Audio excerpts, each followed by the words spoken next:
Bismillahirrahmanirrahim, dear students. In this video, we will discuss the good governance and its principal components. So, in the previous video lecture, we discussed about the concept of the governance and why in developing countries we are facing problems for good governance.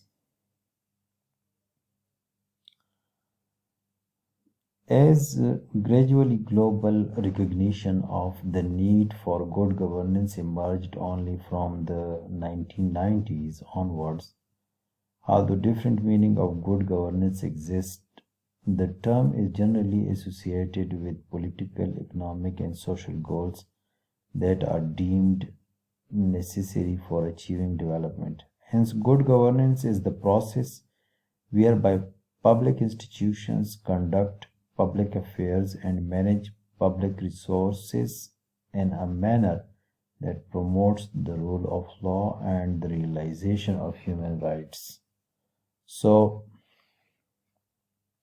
several political, economic, social, and cultural rights. In 1996, the International Monetary Fund (IMF) declared that promoting good governance in all its aspects, including by ensuring the rule of law, improving the efficiency and accountability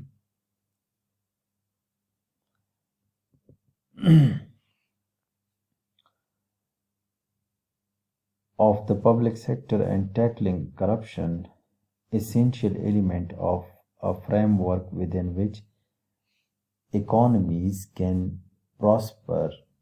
Today, the term good governance is commonly used by national and international development organizations. However, its meaning and scope are not always clear.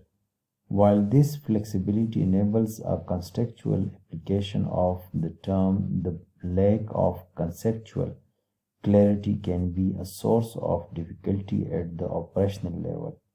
In some cases, good governance has become a one-size-fits-all, so lacking specific meaning and contents.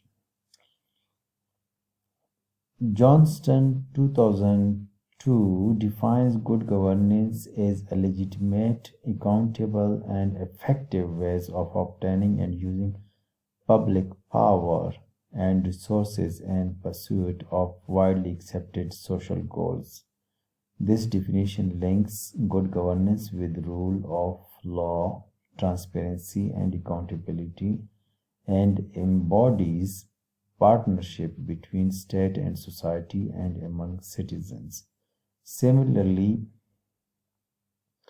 from the literature of Ackerman 2016 suggests that good governance refers to all kinds of institutional structure that promote both good governance or good substantive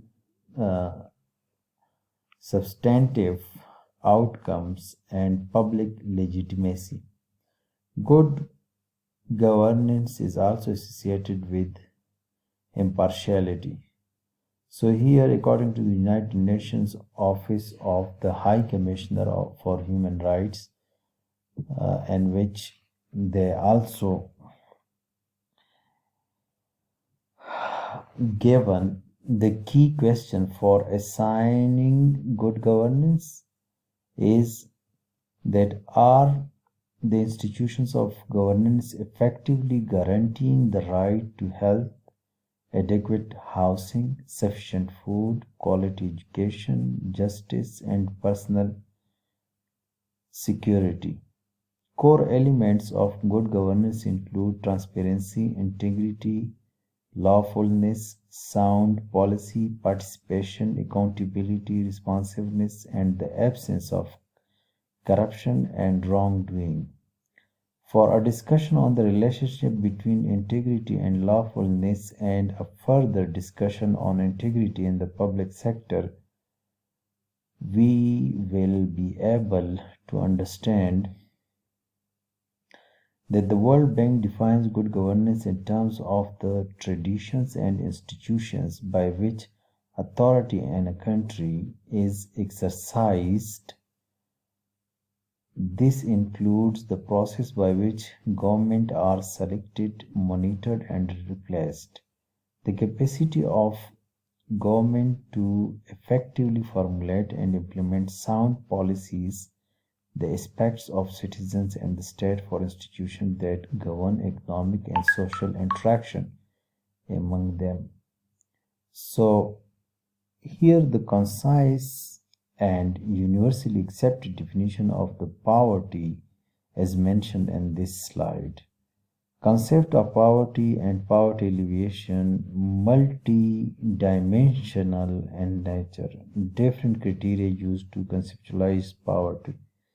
Economic well-being, income and consumption, basic needs and capabilities. As it is mentioned by Amartya Sen, which is an Indian economist in 1983.